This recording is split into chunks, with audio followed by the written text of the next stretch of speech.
All right, Guerin Emig joins us on the Little Caesars Hot and Ready hotline, one of our OU insiders with the Tulsa World, and he joins us here on 107.7 The Franchise.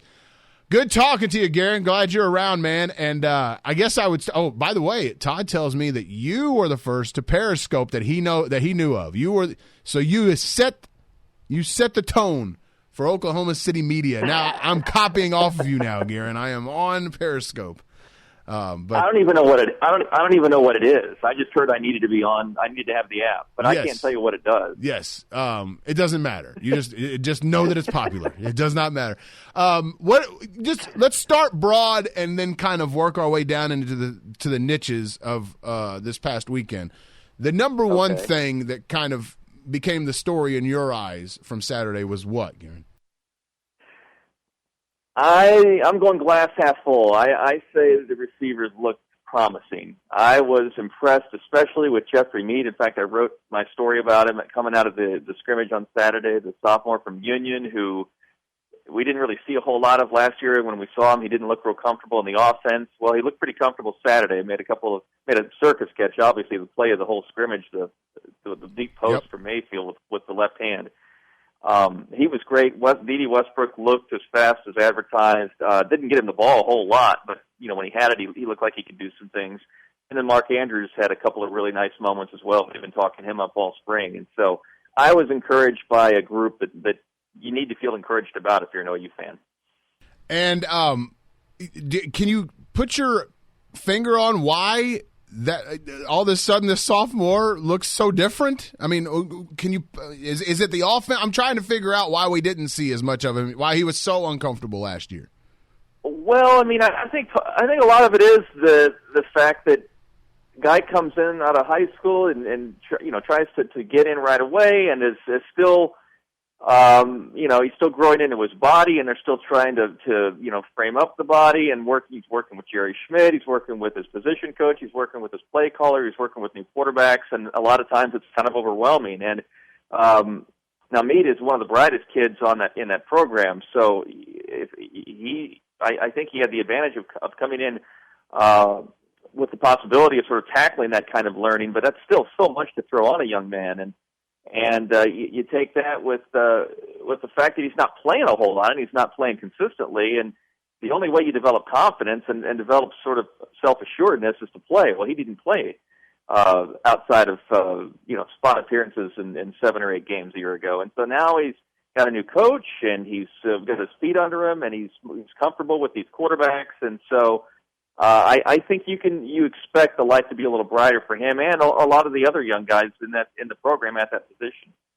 Guerin Emig with us on 107.7 The Franchise. How much were you able to tell about Lincoln Riley's offense? How much were you able to figure out what kind of offense he is going to bring to Oklahoma next year, given the amount of players that were out, et cetera, et cetera? Yeah, that's the thing. Well, you had the number of players who were out, and you had the number of plays that were out. I mean, he didn't do a lot. He said it. He said it after the scrimmage. I've never called a spring game on television before, and you combine that with the personnel absences and the fact that these are pretty mundane exercises anyway. Guys, and that's why I think that it wasn't. I'm not saying anyone should be really encouraged by all the interceptions that were being thrown, but I think that's why also you should take that with maybe more than a grain of salt, maybe not a full shake, but somewhere in between. I mean, I just think that I think because everything was dummied down and because there were Shepard's out there with the yellow jersey and other receivers aren't out there at all, and there are several running backs missing, and the line is still figuring things out. I don't know if we learn much of anything about what Lincoln Riley's going to throw out on Owens Field next September, and I'm not sure we learn a whole lot about what he has to work with at quarterback. I'd like to think that Mayfield and Knight have been better than what we saw. In fact, I assume that they have been, but I don't think it's cause for a red alert based on the interceptions they threw. Guerin Emig with us here on 107.7 The Franchise. Guerin, you say to take with a grain of salt what the quarterbacks did with the interceptions. Do you say the same thing for what the defensive backfield did on Saturday at the Red-White game? Yeah, I mean, they caught the balls they were supposed to catch. And that's encouraging because they couldn't even do that a year ago. But who knows? I mean, yeah, exactly. I think you walk away from any spring exercise holding out judgment on a lot of things. I know the knee jerk around here based on the 8-5 season a year ago is to go to one extreme or the other. And so I don't think all is well just because, Jordan Thomas and Atari Bird and Ahmad Thomas and Will Johnson are catching balls that they should catch. But, the coverage was decent, at least among the first group. That was encouraging. I think the busts that occurred were by the second unit, and those guys are more walk-ons and scholarship players. But I think that at the same time, I think Mike Stoops is going to feel a lot better about the position if he gets a couple of new guys into the program this summer, pack some weight on them, and get them comfortable so as to provide some reinforcements, because that group has got to have reinforcements, and that was no more evident than Saturday when, again, the first unit was being backed up by walk-ons as much as anything. I will say this, Guerin, and Sam Mays said this the other day, and I agree. Kelly Gregg probably won't agree with this, but the defense cheats in those spring games too. I mean, let's be honest. No, for sure. No, they know what's coming. Number right. one.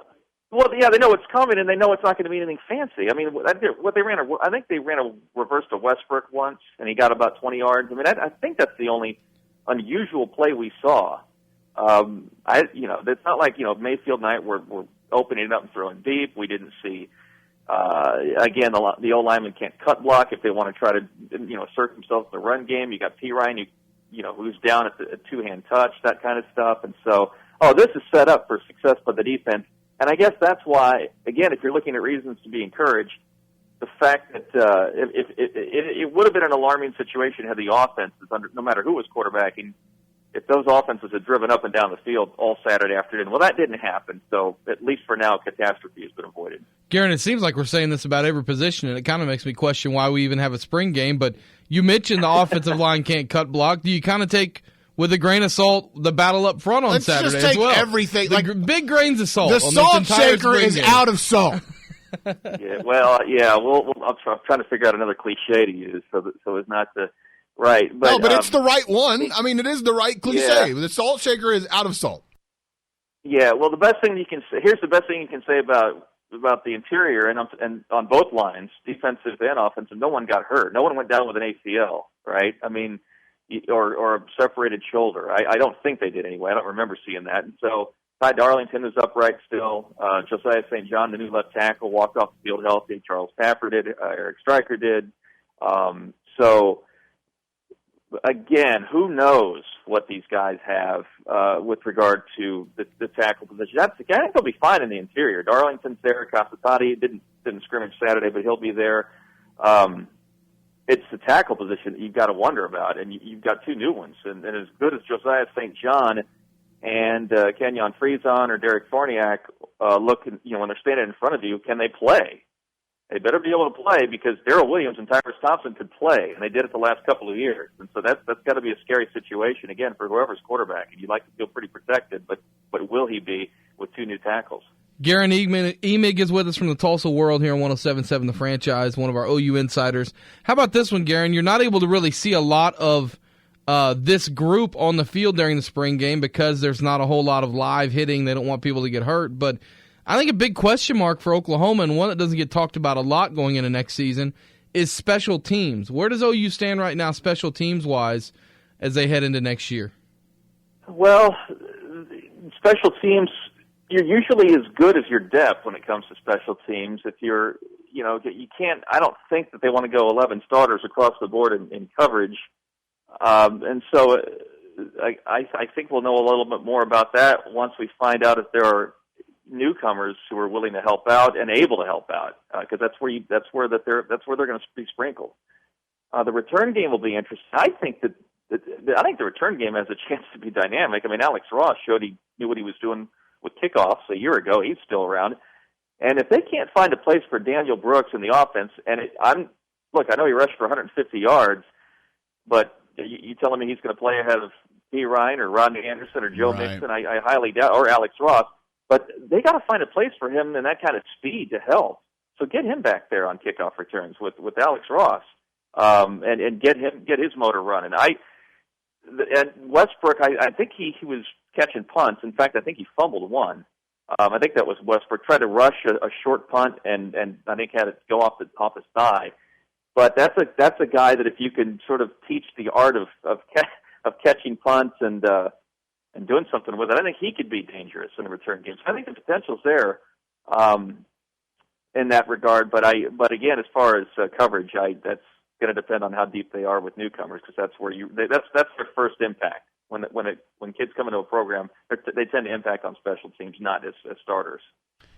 Guerin Emig attributes the 42,000 that showed up on a rainy day to curiosity with regard to the offense. I don't think it was 42,000. It was a great crowd and much better than I thought. I'm not sure it was over 40, but still, kudos to those who came out. That's just curiosity about Lincoln Riley and Baker Mayfield as much as anything. It might have been 42,000 if they count their crowd like they do the basketball attendance.